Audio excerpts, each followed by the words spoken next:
as big as like what is a woman. It's not going to chart or be in any film festivals. We're not at that level. But I am going to spend that money. You better believe it.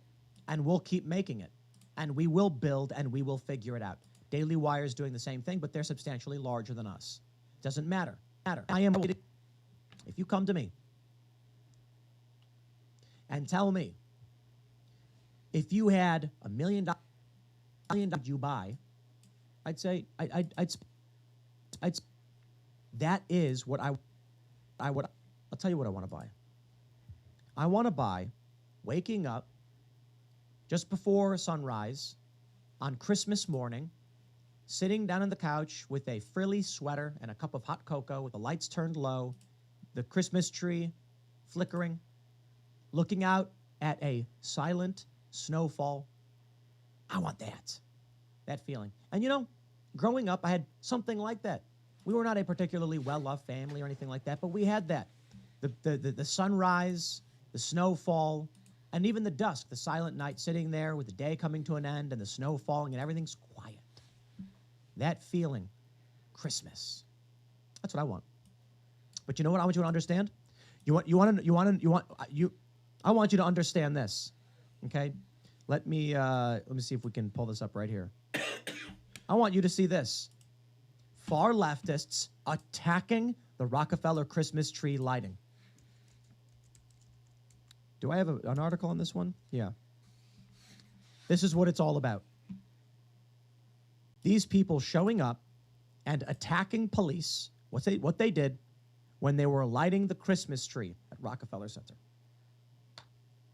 So what I want to buy a Christmas tree lighting.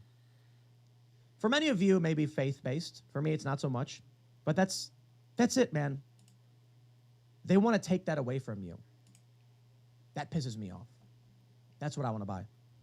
So what I will say is if I had infinite funds, I would buy a wooden structure on a hilltop overlooking a city with a beautiful glass pane front wall. Because I was mentioning it. I saw an AI render of this with a fireplace.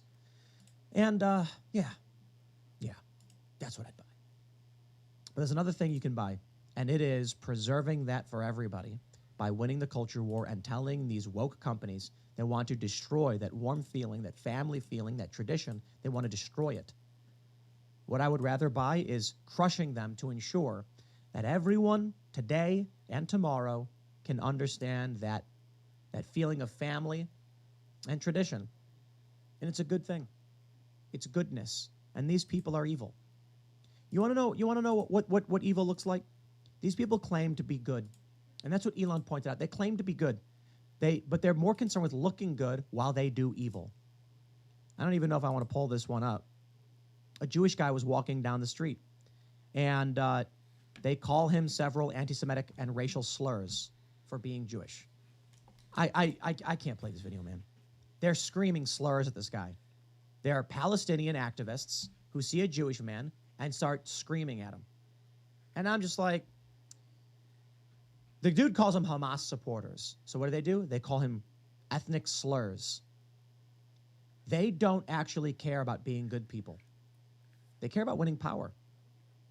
You know, let me make sure this is clear, because I had this conversation with people too. They say it's not about Jewish, it's about Israel. You can be opposed to Israel without being anti-Semitic, and I'm like, fact. But these people chanting from the river to the sea, no, that's about Jewish people. Maybe not every single person, because many people don't know what they're talking about, but let me make it clear. Ask them. When you say from the river to the sea, what about the Arab Israelis? They'll be free. Like, that's exactly what we're talking about. Yes. So you're talking about supporting one ethnic group over another, which would mean they're specifically referring to the Israeli Jews. Now, again, that's a component of it. For many of these people, it's war, conflict, and that's fair. Like my friends who are concerned about the military actions, not the ethnicity. I totally get that. But when these activists are marching through the street, the majority of them, ask them, they will tell you. This is my point. They're more concerned with looking good than doing good, and Elon nails it. That's what that F you to advertisers means. So here's what we can do. Y'all can become, y'all can buy Twitter Premium, X Premium, and support the platform. If there's a product you like, pay for it. So many people have expected things for free. when What is a Woman came out, there are people like, why is the Daily Wire putting it out for free? It's so important. And they're like, yo, because it costs us a lot. I think it was like $1 million to make or something like that. It costs a lot of money to make this. Like, we're making a product. Buy it. We're not communists. We're capitalists. That means if I invent the light bulb, you buy the light bulb off me. You're grateful I invented the light bulb, and then I can make more. I'm not a fan of planned obsolescence, by the way. I think light bulbs could be better. But that's the point. Yes, we're trying to do good, but we're trying to be sustainable and win. We're not commies. We're capitalists. And that doesn't mean I'm going to make money off a cause and go buy an infinity pool. It means if I make a documentary like Infringed, or I should say Lauren Southern and John Dutoit made it, Timcast executive produced it and financed it. If we do that, in order to do more, we need people to pay for it. If you think the product is good, you pay for it. We make more of that product. Let's win the culture war. I want each and every young person today on social media to ask themselves this question. How do I succeed in this space and become a successful and famous YouTuber? And you know what it should be? It should be that they did a really cool skate trick with a Gadsden flag behind them. You know what? I'm doing it. I'm pulling it up. I'm going to pull that up for y'all. All right. So you can watch exactly what I'm talking about and give myself that credit. So here's a video. Let's do this. Okay.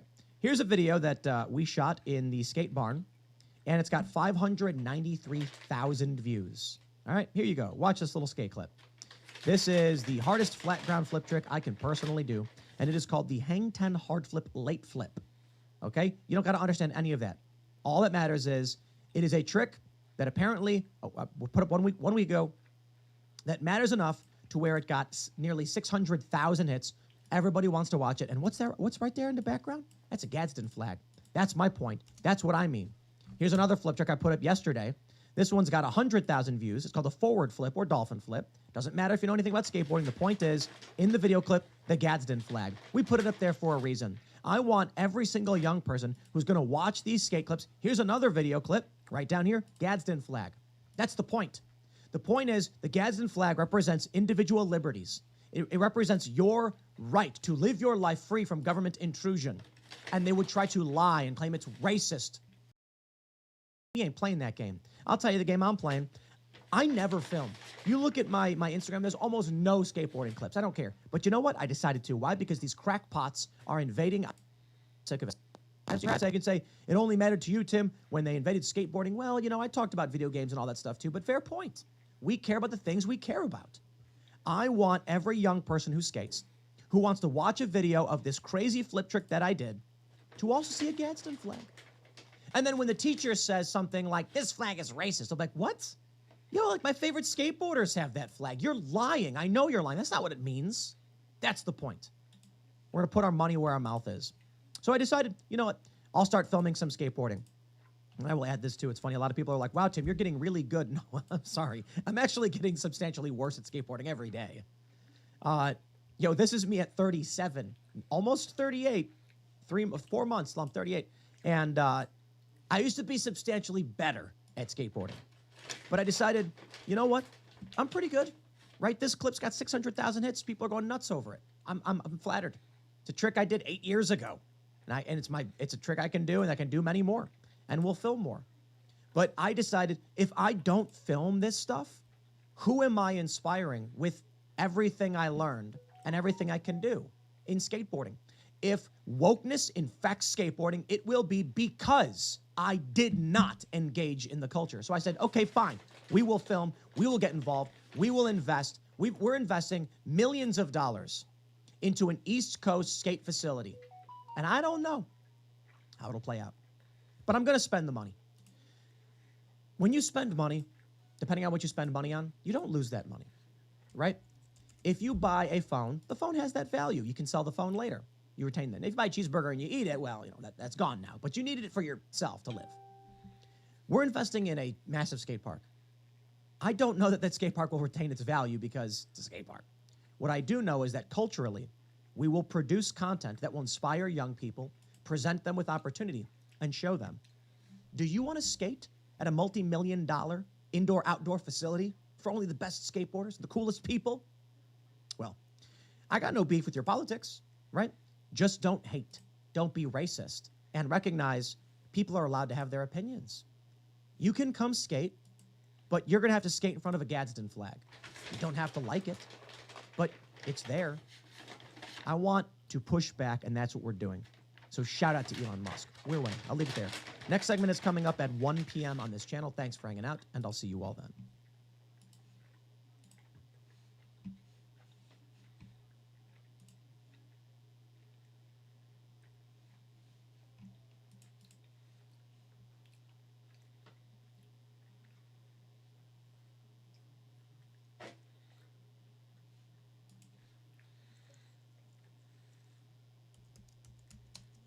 Jordan Peterson, you've said that men need to, quote, grow the hell up.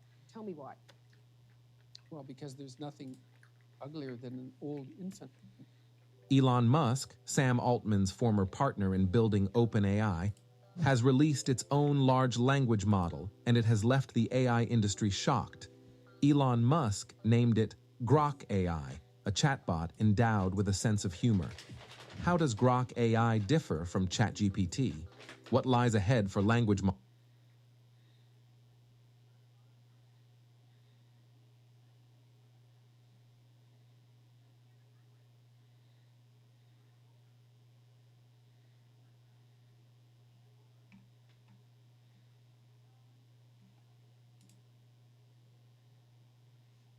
On November 3rd, 2023, Elon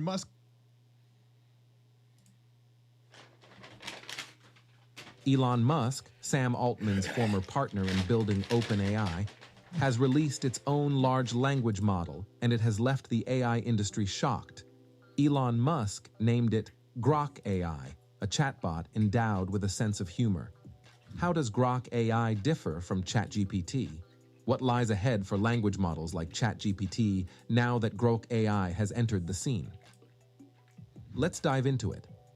According to its website, Grok is designed to answer questions with a bit of wit and has a rebellion that says, please don't use it if you hate humor. Witty, right? Grok is a term coined by Robert A. Heinlein in his 1961 science fiction novel, Stranger in a Strange Land. In the book, Grok is a Martian term with no direct Earthling translation. Critics have debated the word's exact definition, but have generally settled on some version of expressing a profound empathy or intuition with something. Merriam-Webster defines it simply as a transitive verb that means to understand profoundly and intuitively. So Grok is like your very own AI buddy inspired by the Hitchhiker's Guide to the Galaxy. It's not just about answering questions. It can even help you figure out what questions to throw at it. The cool part? Grok stays in the loop with real-time info from the X platform, making it your go-to for the latest buzz. Plus, it's not afraid of those spicy questions others might shy away from. At XAI, the whole deal with Grok is about making AI that's actually helpful to us humans. They want it to be like a super smart sidekick that's all about gathering input from everyone, being inclusive, and giving you the power to do cool stuff, all within the rules, of course. Grok can help you in your research, always ready to help you dive into info and spark some innovative ideas, all with the big picture aim of expanding what we know. So you might wonder, what powers Grok? Well, Grok 1 is the powerhouse behind Grok, and they have been tinkering with it for the past 4 years. Off with Grok 0, a kind of prototype with 33 billion parameters.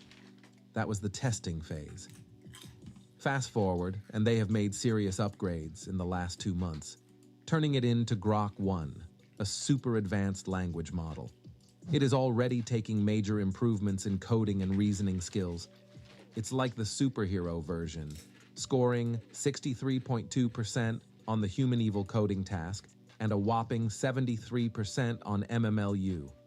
To really get what makes Grok 1 shine, they have run it through the paces with a bunch of standard machine learning tests that check out its math and reasoning smarts. So, Grok 1 didn't just meet expectations, it aced the benchmarks, leaving other models, even ChatGPT 3.5 and Inflection 1, in the dust. The only ones that outperformed it were the big shots, like GPT-4, which had a crazy amount of training data and resources. Obviously, improvements are moving fast and efficiently at XAI. And just to be sure the models weren't accidentally picking up info from those benchmarks floating around the internet, XAI threw them into the deep end. Developers hand-graded Grok, Claude 2, and GPT-4 on the 2023 Hungarian National High School Math Finals, a test they've never seen before. Grok pulled a solid C, or 59%. Claude 2 matched with a 55%, and GPT-4 snagged a B at 68%. No special tuning needed, just a real-life test on a dataset that Grok 1L aced. In the realm of deep learning research at XAI, it's not just about algorithms and datasets. You've got to have a rock-solid infrastructure.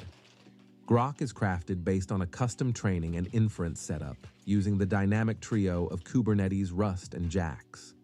In the website, XAI said, LLM training runs like a freight train thundering ahead. If one car derails, the entire train is dragged off the tracks, making it difficult to set up right again. There are a myriad of ways GPUs fail: manufacturing defects, loose connections, incorrect configuration, degraded memory chips, the occasional random bit flip, and more. When training, we synchronize computations across tens of thousands of GPUs for months on end, and all these failure modes become frequent due to scale. To overcome these challenges, we employ a set of custom distributed systems that ensure that every type of failure is immediately identified and automatically handled. At XAI, we have made maximizing useful compute per watt the key focus of our efforts. Over the past few months, our infrastructure has enabled us to minimize downtime and maintain a high model flop utilization, MFU, hardware. Rust turned out to be the superhero in the tech toolkit when it came to crafting infrastructure for Grok.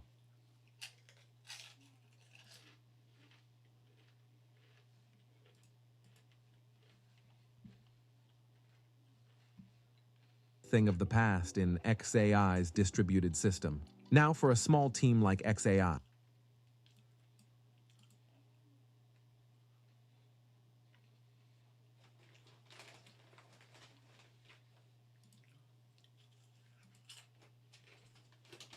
To a headache.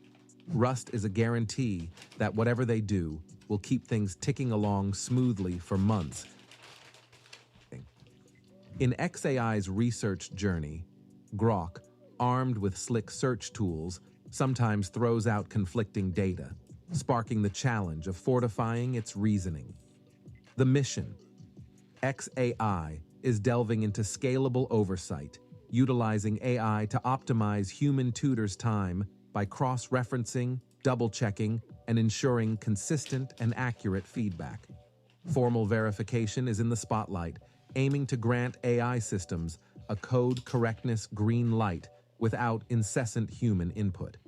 XAI is concentrating on boosting reasoning skills in less ambiguous scenarios, providing a safety net for AI. Long context understanding and retrieval take center stage. XAI envisions Grok fetching spot-on info at the perfect moment, actively working on methods to enhance its model's savvy capabilities. In the battle against adversarial attacks, XAI is on the offense. They're reinforcing language models, reward systems, and monitoring setups to fend off optimizer bullies causing chaos during training and serving time. While Grok still lacks advanced vision and hearing, XAI is on the case. They're gearing up to equip Grok with multimodal capabilities, envisioning a future where it sees and hears, broadening its applications for real-time interactions and assistance. Beyond the tech buzz, XAI's mission is crystal clear, and that is to make AI a force for good. They're building safeguards to keep AI on the right track, ensuring it contributes significant scientific and economic value to society. The prototype is currently in its early beta phase, having undergone just 2 months of training. It's exclusively available to a limited number of users for testing before XAI plans a broader release. Interested in being among the early explorers? You can sign up for the waitlist to get a chance to interact with the bot. I did. Elon Musk, the CEO of Tesla and SpaceX, envisions Grok becoming a feature of X Premium Plus, a subscription service priced at $16 per month. Musk seems to be positioning XAI as a formidable contender against companies like OpenAI, Inflection, and Anthropic. Grok is still in a very early stage, yet it is already generating significant attention online. Anticipating its public release, especially given its founder Elon Musk's track record, promises even more impact. Is it your belief that Grok will match the level of OpenAI's ChatGPT, or does ChatGPT still stand as a strong contender? Do you think that the months Elon Musk invested in developing Grok not be enough to surpass OpenAI? Let me know your thoughts in the comments below. That concludes our AI news for today. To stay informed about the latest in AI, don't forget to click the subscribe button and ring the notification bell to receive alerts when our videos are posted.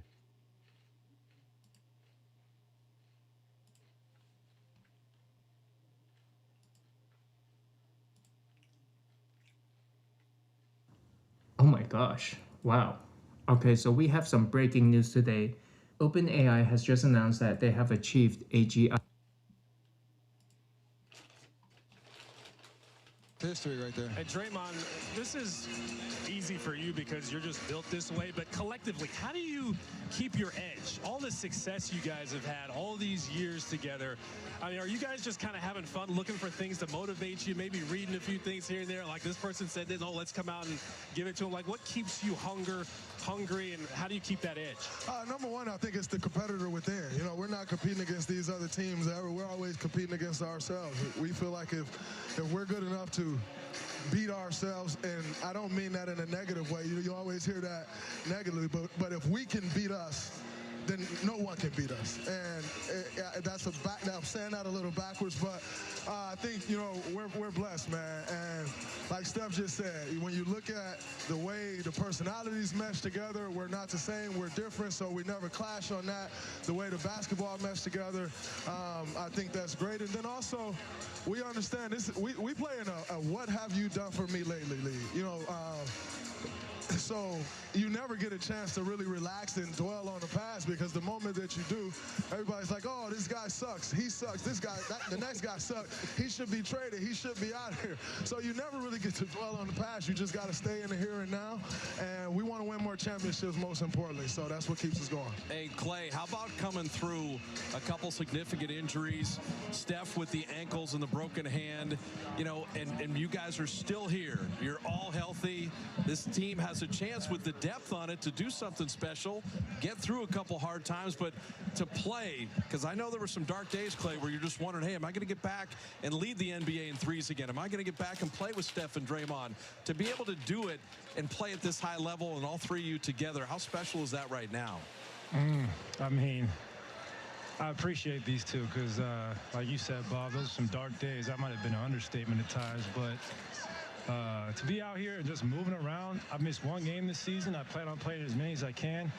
That's what I focus on nowadays. I'm so grateful for Steph and Draymond holding it down when I was out for 2.5 years. And to be back with these guys, I do not take that for granted. To be playing in front of these fans, to even see 11 jerseys in the crowd, it still gives me chills to this day. And I'm very grateful to be out here and feeling great and feeling healthy. Thank you. And Steph, the longevity, like this late in your career, you're still killing the game. Collectively, all three of you, this late in your career, still playing so well. Do the young guys on this team kind of keep you young? Like, what's kind of keeping you going and having you thinking about having so much success late in your career? Are you looking around at other athletes, how long Tom Brady did it, like the other greats? Like, what goes into that? No, I just love basketball, and that's the fuel for everything. Like, obviously, our team's changed so much over the 12 years that us three have been together. So as long as that's the vibe in the locker room and everybody who's in there is all about winning, all about competing, obviously I'm going to have fun and bring joy and, you know, really, you know, like just live life out here on the court. And as long as I can do that, then I think my body will kind of follow. Obviously, we work hard to prepare ourselves for this because it matters that much. And That's what's going to keep us going till the wheels fall off. All right, we're going to let you guys Hey, Bob, go. before y'all go, I just want to say one thing. To our organization, like, this is special, man. And I never thought of 11/30/23 date. I know our organization went to bat with the league for us to get this game on this day to celebrate us. And so to Joe Lacob, Peter, Raymond Ritter, Kirk Lacob, the guys who were in the trenches to make this game happen for us, I just want to thank them because this is special, you know. And I'm at a loss for words. I know you heard how awful my answer was the first time. You know, so, but this is a special feeling, and I'm very thankful for it. So thank you to everybody from our organization who made this happen. All right, all you guys have joined us on broadcasts at various times. We don't want to see you with headsets on because we love watching you play. But when you're done, there's going to be statues in front of this building of all three of you guys. But it's a long way till statue time, guys. I'm about to say, thanks for giving us our flowers now, but we got some more work to do. There you go. There you go. We appreciate Still writing the story. Thanks for stopping on 11/30/23 and getting the W. Sir, thanks, Pastor. We appreciate it. That is Klay Thompson, Steph Curry, Draymond Green. It's a long way till statue time. They're still at a high level. They got the win tonight. There's a friendship, there's a camaraderie, there's a basketball skill level that may not be seen. History right there. And Draymond, this is easy.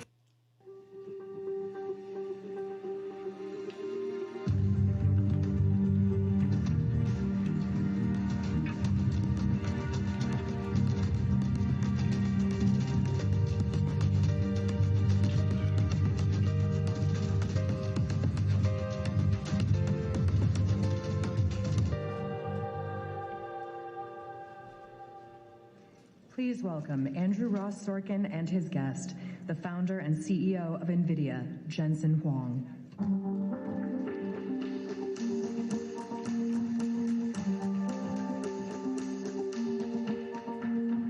Welcome back, everybody. Jensen is here, of course, the CEO of NVIDIA. As I mentioned at the top of the day, this is the clear winner of every winner in the world of artificial intelligence. Thus far, his company powers everything from OpenAI, Google's programs, Meta. They're all frenemies in some ways. We'll talk about it. He founded the company back in 1993 over breakfast at Denny's with two friends. Since then, as CEO, he's led NVIDIA to become the world's most valuable semiconductor company. NVIDIA's stock has been on a tear, up 240% this year, reaching $1 trillion market cap. And we're so grateful to have you here today as we all try to make sense of what is happening in the world of AI. And I think in so many ways you saw this first. And so I'm hoping to start with this. And I said you power what OpenAI and ChatGPT has been. We've all been reading about OpenAI and all of the travails inside that company and nonprofit. And we'll maybe talk about some of the governance issues there as well. But you delivered, I think this is back, I don't know what year we're talking about now, but you delivered the first box, the first chips to Elon Musk, who was one of the founders of OpenAI only a couple of years ago. What happened? Well, I delivered to him the first AI supercomputer the world ever made. It took us 5 years to make it. It's called a DGX. It's everywhere in the world today. People think that we build GPUs, but this GPU is 70 pounds, 35,000 parts. Out of the 35,000, 8 of those chips come from TSMC. It is so heavy you need robots to build it. It's like an electric car. It consumes 10,000 amps. We sell it for $250,000. It's a supercomputer, so it takes another supercomputer to test it. This is a computer first of its kind. And we started working on it in 2012. It took me 5 years to build it. At first, I built it for our own engineers. And I spoke about it at one of our conferences, and Elon saw it. He goes, "I want one of those." And he said, he told me about OpenAI. I also knew Peter Beal, who was a Berkeley professor. He was one of the early people at OpenAI. And Ilya Sutskever, I met him during the AlexNet days 5 years earlier. He's involved in all the drama that we've been reading about. And so anyways, I delivered the world's first AI supercomputer to OpenAI on that day. And people took pictures of it, and it's on the internet somewhere. Yeah. When you did that, and you said you didn't do it originally for him, what was it, though, that you saw at that point, 5 years before you even delivered it? In 2012, when this all first happened, AlexNet did something remarkable. Here's a neural network. It's a software program where the way you programmed it was to show it the results that you wanted, which is the backwards of most programs up to then. You know, programs up to then were engineers would sit down and you would write software, and then you would test it to see if it produced the outputs you wanted. But here, you showed it examples, and you taught it what outputs you wanted, what outputs to expect. And so when we first saw the results of it, AlexNet, the results were so spectacular that Alex Krizhevsky and Ilya Sutskever and, of course, Geoffrey Hinton, they achieved results of computer vision recognition that no computer vision expert was able to achieve before that. And so the first observation is how remarkable it was. But then we were fortunate to have taken a step back and asked ourselves, what is the implication of this to the future of computers? And we drew the right conclusions that this was going to change the way computing was going to be done. This was going to change the way software was going to be written, and this was going to change the type of applications we could write. Was there any part of you that was scared when all of this happened? You just mentioned two names, George Hinton as well. You also mentioned Ilya, and those are names, by the way, if you've been following what's happening, they have been very outspoken about the dangers of AI. Very well, I want to get into actually what you think happened at OpenAI in the past couple of weeks, but it may very well be that there may have been a new step change in terms of what this technology was. But was there ever part of you, when you're seeing this all happen, say, oh my goodness, not only we're on the cusp of a revolution in a great way, but that this is dangerous? Well, no, I would say 12 years ago, nobody expected the results we would get, and I think anybody who would have said so back then would have over-exaggerated, our understanding of the rate of progress.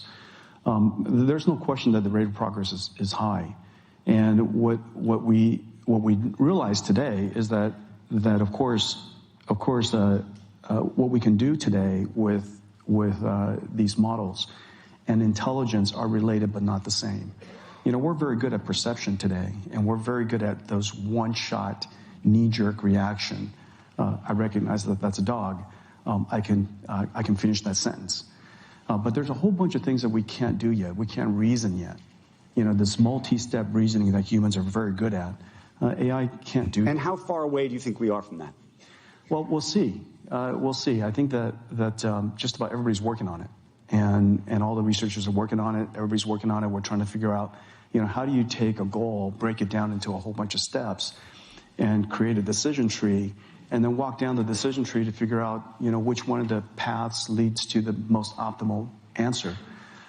This is how we reason through things, how we iterate through a problem. Today, as you know. But you're making bets now in terms of technology that you have to build and investments you have to make. Yeah.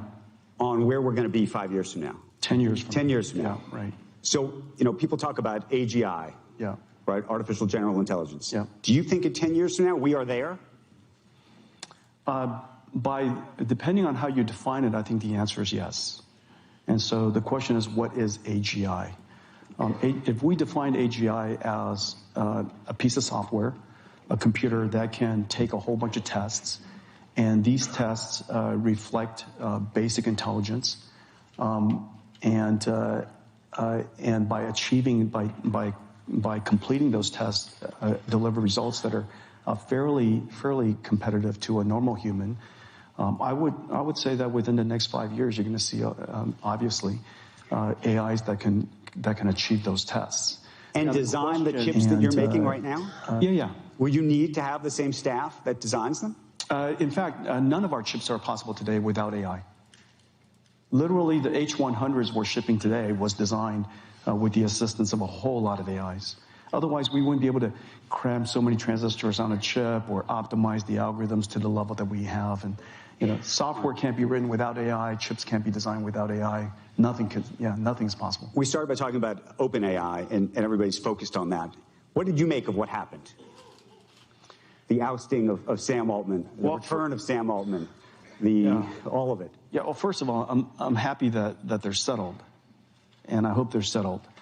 It's a really great team, and they're doing important work, and they've achieved great results, and I'm just really happy that they're settled. It also brings to mind the importance of corporate governance. I mean, NVIDIA's here 30 years after our founding. We've gone through a lot of adversity. If we didn't set up our company properly, who knows what would have done. And so I think when you're architecting an industry, you want to apply some of that wisdom to architecting a company. And so I'm really proud of NVIDIA's corporate governance, by the way. And if not for the architecture that we established when I was 29 years old, it'd be kind of... You're a for-profit company, though. What's so interesting, I think, about this sort of dynamic is that is a firm that is effectively operated from a governance perspective as a not-for-profit. And one of the reasons that they set it up that way was because they did think it was dangerous. Elon Musk said it was dangerous at the beginning.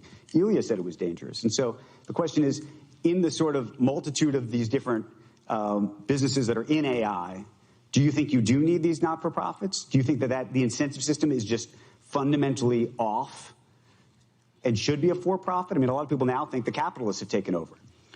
Well, regulators are not for profit, and we should regulate these. First of all, just take a step back and think about what AI is. AI is an autonomous system. It's an autonomous system that's it's an autonomous information system. We have a lot of autonomous systems today. Self-driving cars in factories, within factories already exist. Robots are autonomous. Planes are autonomous. Autopilot, self-landing. All of those capabilities exist. We ought to make sure that we apply the first principles of autonomous systems in the same way. We have to design it properly, test it properly, stress test it properly, monitor it.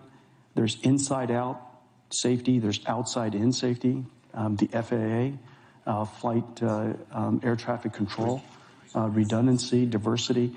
There's a whole bunch of different systems that we have to put in place for autonomous systems. There's a lot of industries to learn from. At the beginning of this, I mentioned there's sort of a frenemy situation going on with a lot of companies that use your chips. They're desperate for your chips. They want your GPUs, and at the same time, they're also trying to build their own, frankly. I'm curious, since you've seen it all, how you would stack rank the success of the various companies that are in this AI space. We have somebody from Google DeepMinds here today, their COO. I'm curious where you think OpenAI ranks. Amazon is trying to play in the I'm not going to rank my friends. No, but you have a sense of, and I part of the question I'll is... admit it, I want to, but I'm not going to do it. No, I'm just kidding. But there is a question about actually whether all of these things converge. Meaning that they all, does this all become some kind of commoditized business? No, I don't think so. I don't think so. I think what's going to happen is we're going to have off-the-shelf AIs. And these off-the-shelf AIs are going to be really, really good at solving a lot of problems. But you're going to have companies in healthcare are going to have supervised, super tuned AIs that take these off-the-shelf AIs and make them super good at drug discovery or super good at chip design. Let me just use our company for example. The vast majority of our company's value is in the data and the intelligence and the know-how, the craft that's inside our company. And none of that data is out on the internet. You can't get an AI to go learn it. And so I've got to take a really smart AI, which is what we do. We build a smart AI, and then we teach it how to design chips. We teach it how to write software. You teach it how to do drug discovery. You'll teach it how to do radiology. Let me ask you a geopolitical question. We're going to hear from the president of Taiwan just after this. And there is a big debate, as you know, about chip independence, the big investment that we're making in chips to manufacture here in the United States, whether we should be exporting certain types of chips to China. Where are we on the journey of being chip independent, if you will? And do you think that that is a worthy goal? We are somewhere between a decade to 2 decades away from supply chain independence. As I mentioned earlier, our systems comes 35,000 parts, and 8 of them come from TSMC. And the supply chain, when you think through it... They're in Taiwan, of course. There are a lot in Taiwan. They're all over the world. But supply chain independence is going to be really challenging. Yeah. We should try it. We should endeavor it. I mean, we should absolutely go down the journey of it. But total independence of supply chain is not a real practical thing for a decade or two. Okay, one of the other things that's happening, as you know so well, is that the U.S. government has effectively told you need to throttle the speed of the chips that you are exporting to China. Yeah. This is having an impact on the business itself, but I'm curious how you think about that also geopolitically as a business, the national security concerns. Jamie Dimon, we were talking earlier about, what companies you should do business with. Should you do business with people in China or not, given all of the concerns that people have? Well, on first principles, we're a company that was built for business. And so we try to do business with everybody we can. On the other hand, our national security matters and our national competitiveness matters. Somewhere between that makes sense. And so our country, of course, wants our industry to on the one hand, be successful, lead the world, invent amazing technology, have technology independence on the one hand, and be the leader of the world in technology on the one hand. On the other hand, we need to make sure that we ensure national security. Our regulations provide for that. The most critical technology that we build, the leading edge of it is not made available to China. And so what we have to do, a new regulation just came out, one that came out a year ago, one just came out this year. And so we have to come up with new chips that comply with the regulation.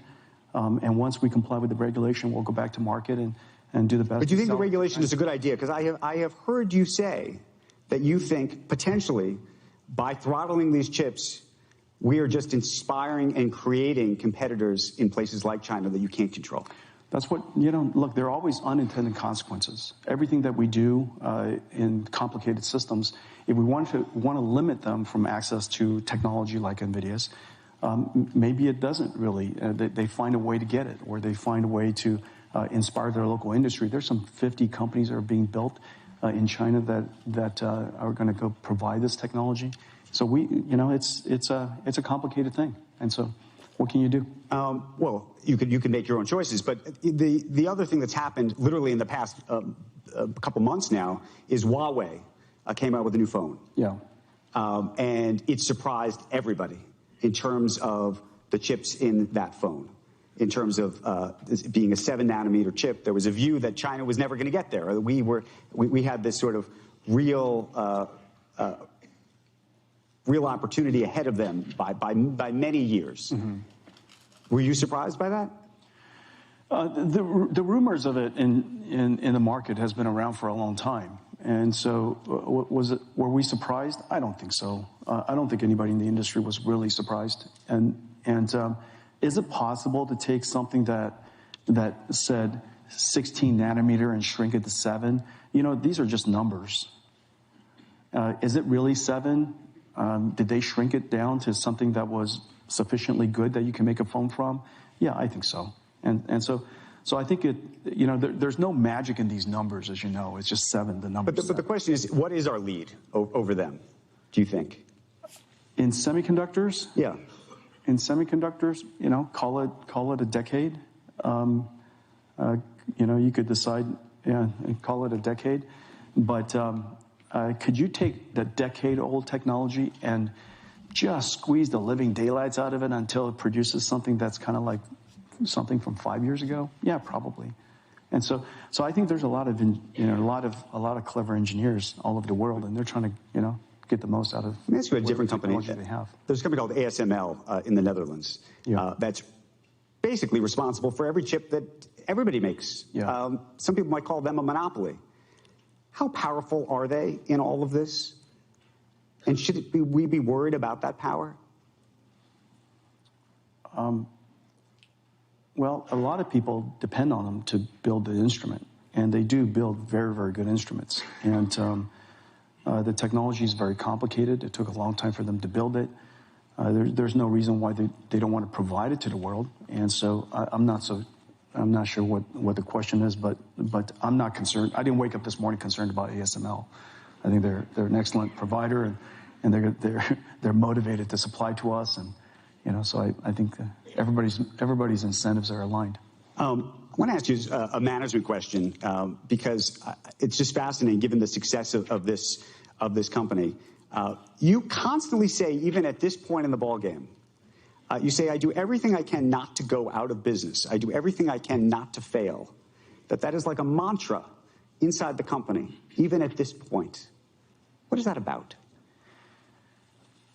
What is that about? I think when you build a company from the ground up and you experience real adversity and you really experience nearly going out of business several times, that feeling stays with you. I wake up every morning in some condition of concern, and I don't wake up proud and confident. I wake up worried and concerned about, and so it just depends on which side of the bed you get out on. This is the Andy Grove, only the paranoid survive. Well, I think paranoia needs therapy. I don't think people are trying to put me out of business.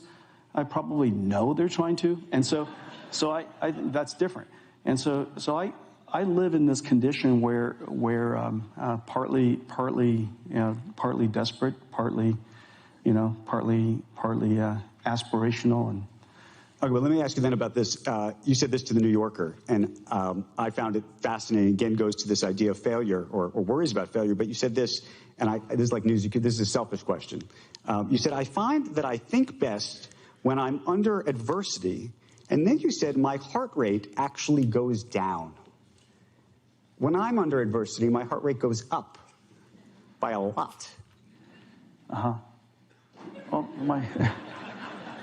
let's see. Well, I think during adversity you're more focused, and when you're more focused, you perform better. And I like the last. Under adversity, my heart rate goes up by a lot. Welcome back to this series on neural network programming with PyTorch. In this video, we're going to introduce CUDA at a high level. The goal of this post is to help beginners understand what CUDA is and how it fits in with PyTorch, and more importantly, why we even use GPUs in neural network programming in the first place. Without further ado, let's get started.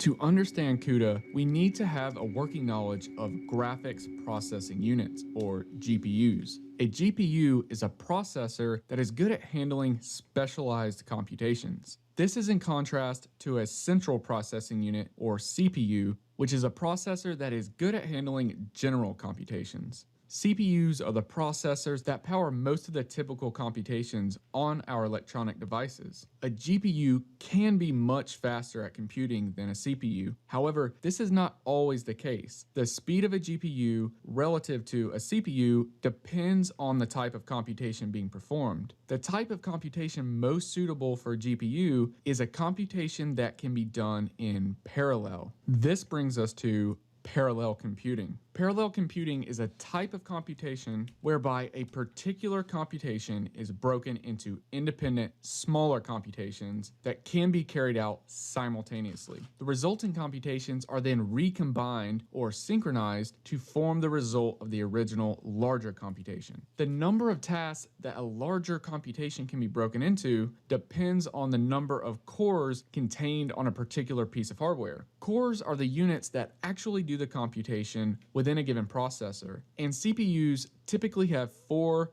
8, or 16 cores, while GPUs have potentially thousands of cores. There are other technical specifications that matter, but this description is meant to drive the general idea. With this working knowledge, we can conclude that parallel computing is done using GPUs. We can also conclude that tasks which are best suited to be solved using a GPU are tasks that can be done in parallel. If a computation can be done in parallel, we can accelerate our computation using parallel programming approaches in GPUs. Let's turn our attention now to neural networks and see why GPUs are so heavily used in deep learning. We have just seen that GPUs are well suited for parallel computing, and this fact about GPUs is why deep learning uses them. Neural networks are embarrassingly parallel. You gotta be kidding me. Seriously, in parallel computing, an embarrassingly parallel task is a problem where little to no effort is needed to break the task down into an independent set of smaller tasks. Neural networks are embarrassingly parallel, and GPUs typically have 3,000, like high-end GPUs have 3,000 cores that can run computations in parallel. Many of the computations we do in neural networks can indeed be easily broken into smaller computations that are independent with respect to one another. So it's the nature of computations used in neural networks that makes GPUs so useful in deep learning. Let's look at an example computation that's often used in deep learning, the convolution operation. This animation showcases the convolution process without numbers. We have an input channel in blue on the bottom, a convolutional filter shaded on top of the input channel that is sliding across the input channel, and a green output channel. For each position of the convolutional filter on top of the input channel, there's a corresponding green region on the output channel. This is the output of the convolution operation at each point. In the animation, these computations are happening sequentially, one after the other. However, each computation is independent from the others. This means that none of the computations depend on the results of any of the other computations. As a result, all of these independent computations can happen in parallel on a GPU, and the overall output channel can then be produced after all of the computations have been completed. This allows us to see that the convolution operation can be accelerated using a parallel programming approach and a GPU. This is where CUDA comes into play. What NVIDIA's GPU computing approach pioneered was the entire stack thinking, from architecture to processor to systems, system software, APIs, libraries, and application solvers. We optimize across the entire stack, one domain at a time. One domain at a time. And it is incredibly hard work, and that's one of the reasons why it's taken us almost 10 years. NVIDIA is a technology company that designs GPUs, and they have created CUDA as a software platform that pairs with their GPU hardware, making it easier for developers to build software that accelerates computations using the parallel processing power of NVIDIA GPUs. An NVIDIA GPU is the hardware that enables parallel computations, while CUDA is the software layer that provides an API for developers. Developers, developers, developers, developers, developers, developers. Developers, developers, developers, developers, developers, developers, developers, developers. Yes! As a result, you might have guessed that an NVIDIA GPU is required to use CUDA. Once you have an NVIDIA GPU, CUDA can be downloaded and installed from NVIDIA's website for free. Developers use CUDA by downloading the CUDA toolkit, and with the toolkit comes specialized libraries like cuDNN, the CUDA Deep Learning Neural Network Library. The stack, GPU computing, basically works in several ways. The first step, of course, is to build an amazing GPU. That's the first step. The first step is building the amazing GPU. The second step is to create the libraries for that domain. The system software, the systems, architecture, the APIs, and the libraries, accelerated libraries for that domain. And in the case of high-performance computing, it's linear algebras, FFTs, it's all kinds of different types of libraries, and we have all of the libraries created. And now with deep learning, cuDNN, and with inference, TensorRT, the libraries are in place. The third step is to work with all of the application developers, the solvers, technical teams, work hand in hand to accelerate, to refactor their algorithms of their application and run it on our libraries. With PyTorch, CUDA comes baked in from the start. There are no additional downloads required. All we need is to have a supported NVIDIA GPU, and we can leverage CUDA using PyTorch. We don't need to know how to use the CUDA API directly. Now, if we wanted to work on the PyTorch core development team or write PyTorch extensions, it would definitely be useful to know how to use CUDA directly. Much of PyTorch is written in Python. However, at bottleneck points, PyTorch drops into C, C++, and CUDA to speed up processing and get that performance boost. We fight it in various ways. One of the simplest ways is we just move all of our functions to C or C++ that are actually important. It's a subtle trade-off because as users of PyTorch itself, you want to make sure it's very easy to debug and extend while you're working with it day to day. But if you want performance, then the biggest hotspots cannot be in Python. So the reason we went down Python, like instead of using C++ directly, why we went to use Python is because Python is the most popular data science language. But we have to make these constant trade-offs and fight Python all the time. I'm in a Jupyter notebook now, and I want to show you how to use CUDA with PyTorch. Taking advantage of CUDA is extremely easy with PyTorch. If we want a particular computation to be performed on the GPU, we can instruct PyTorch to do so by calling the CUDA function on our data structures. Suppose we have the following code. We assign t to be equal to a new torch.tensor. We'll learn more about this in future videos. For now, let's just focus on the tensor output. Welcome back to this series on neural network. And a graphics processor is a specialist processor that is designed to make processing of three-dimensional images more efficient than other forms of processor. It is a digital world. It's all ones and zeros, adds and minuses. And if you do lots of adds, you can turn it into a multiply. But actually, a graphics processor takes a very specialist workload and does it much more efficiently. What are the fundamental differences between a central processing unit and a graphics processing unit? Well, fundamentally, we're here to put pixels on screens. So at the end of the day, we are here to execute some commands whose purpose is to say, that pixel on that screen is that color. And usually that's presented to us as, here's some data. So usually there's a three-dimensional model. So in front of us is a table. There's a circle, which is a few feet off the ground, and it's X thickness, and it's got some legs, and it's at this position. There's some chairs in the room. There's me. There's the walls all around. There's a three-dimensional model. So first of all, you get given a bunch of coordinates and say the following things are at the following places. And then you say, give them some more data, which is